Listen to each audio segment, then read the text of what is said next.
Sing dulu tendang. Ya Allah, pakai gitu. Now, did you know that many high school students now prefer learning online because it offers flexibility and easy access to various learning resources? Hello all, welcome to Kelompok podcast. In today's agenda, we're going to discuss this topic. Online learning platform can provide a better educational experience than a traditional classroom teaching for high school students. But before we go further, let me introduce myself. My name is Saka and today I'm here with...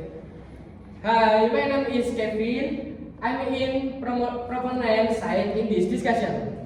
And hi, my name is Atta. I am in proponent side in this discussion. And I'm Gulam Nawaf, and I'm in opponent side in this discussion.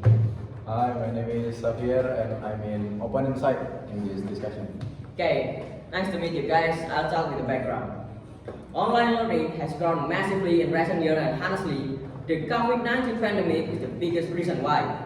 When schools shut down, UNESCO reported that over 1.6 billion students worldwide were affected, which basically forced everyone to quickly adapt to digital platforms like video lesson, online assignment, and virtual classroom. Since then, many students have started to see the real benefit of learning online, such as flexibility, easier access to materials, and a much wider range of learning resources. However, not everyone is on board. Some people still believe that traditional classrooms provide better interaction, discipline, and the direct guidance from teachers that online platforms simply cannot replace. This is exactly why so many people today think differently about which method actually works best for high school students. So, proponent side, what do you think about this? First of all, I strongly argue that the implementation of an e-component which serves as a digital instrument to traditional experience.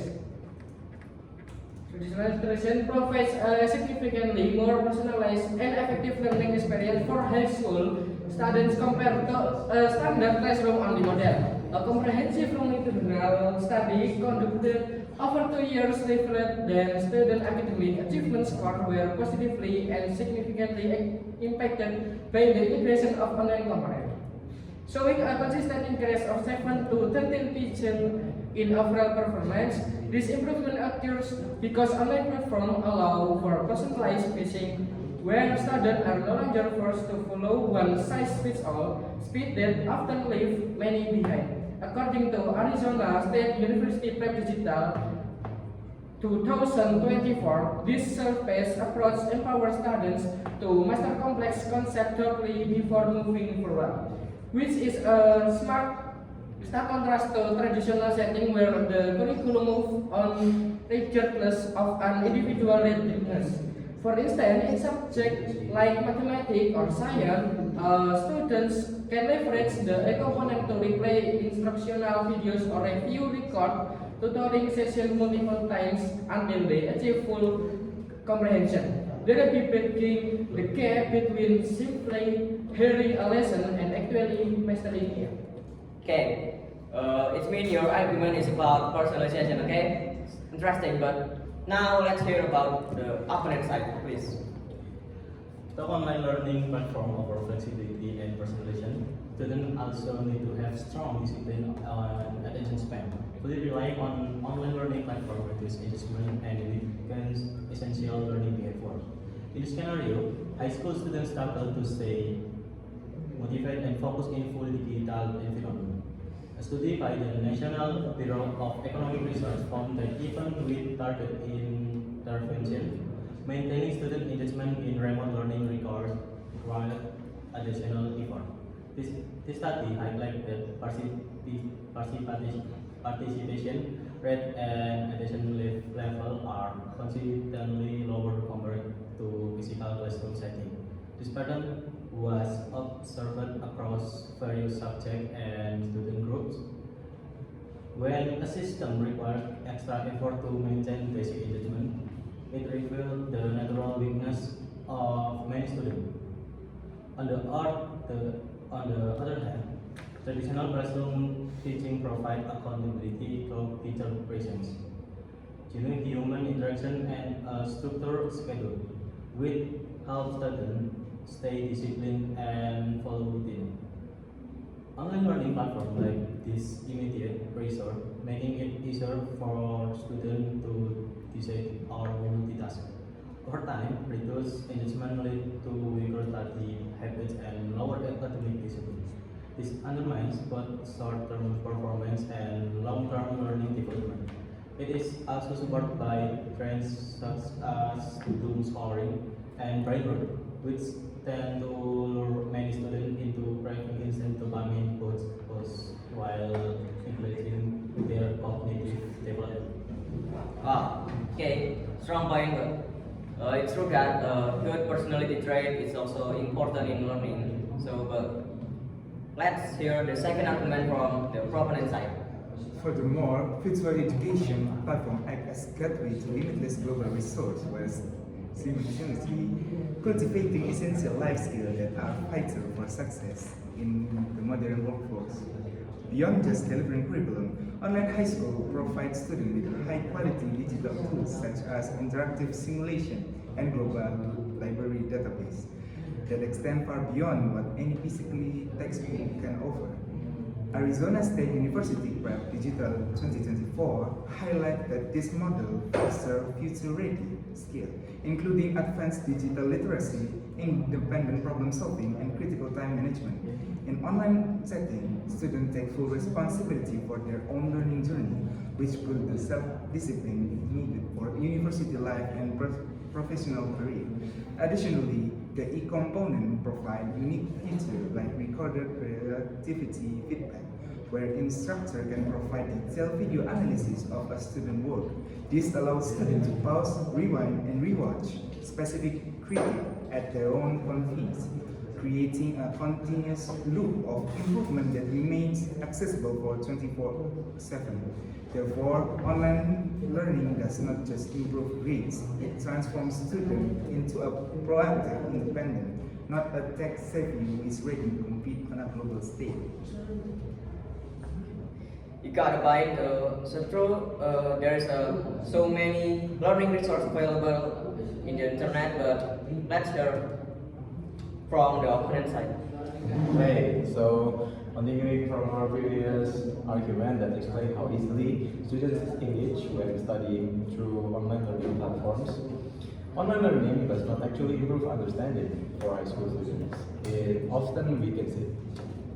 Instead of deeper learning, many students end up confused and disconnected from the material.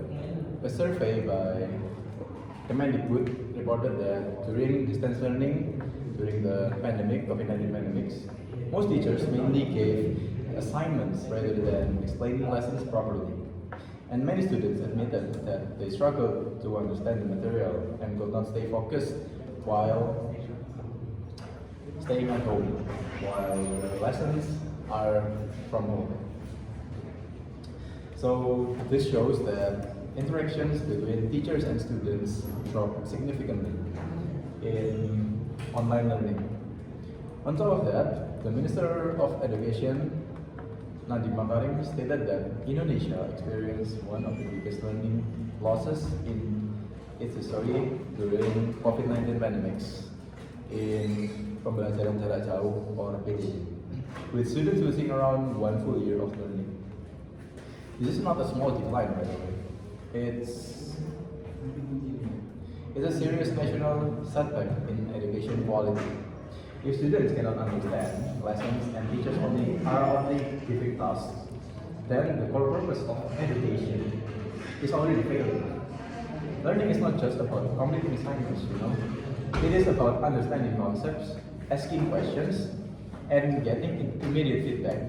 So it's like normal social interactions, which mostly happens inside classrooms. The fact that students lost up to a year of learning proves that online platforms are not just slightly worse, but significantly less effective in delivering real understanding. This clearly shows that traditional classroom teaching still provides a stronger and more reliable learning experience for high school students. Thank you. Okay, so other than the student, Teacher also need to learn how to teach properly, right? So both team already expressed their argument. Now let's start the rebuttal session. I'll start with a question. If both online and traditional learning have strength and weakness, which approach actually ensure more consistent understanding and engagement for high school students in real practice? I want to hear the proponent side first. So, okay, online learning when combined with classroom teaching create a more adaptive and personal system that can actually improve consistency in understanding. Students are able to revisit material, explore additional resources, and learn at their own pace, which help fill gaps that may be missed in fast-paced classroom. With proper guidance and structured implementation, the flexibility of online platform become a strength rather than a weakness.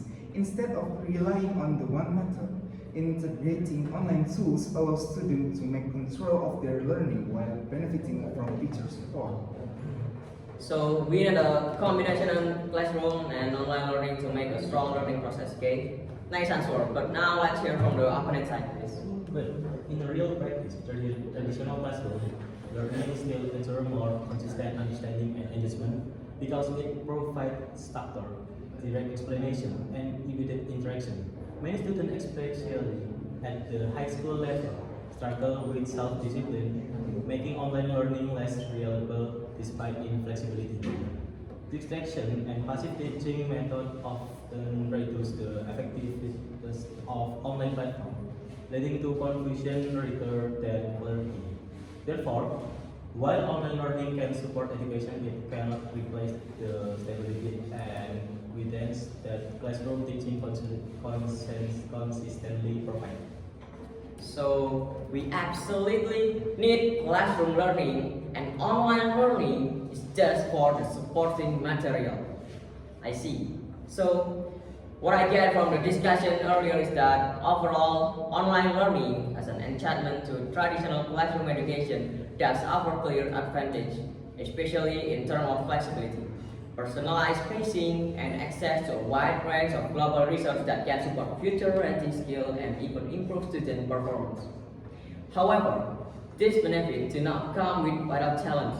In reality, many high school students struggle to stay focused due to distractions like short-form content and social media, which reduce their engagement in online course.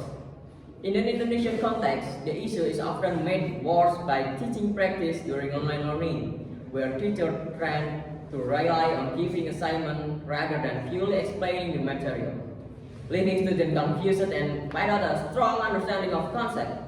In the end, while online learning can be a valuable complement to traditional education, its effective still depends heavily on student discipline, teaching quality, and how well it's implemented.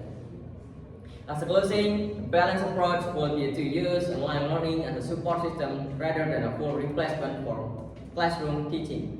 So students can still benefit from direct explanation and interaction while gaining access to wider resources. Schools should focus on improving how online learning is delivered, especially by encouraging teachers to be more interactive instead of relying only on assignment, so students can actually understand the material. At the same time, students need guidance to manage distractions like social media and will better focus during online. With the right structure, supervision, and teaching method, online platform can complement traditional learning without weakening the overall learning experience. Thank you for the proponent and opponent team for today's podcast, and thank you guys also for listening. And I'm Saka Paniga, signing out, and see you all in the next podcast. Bye.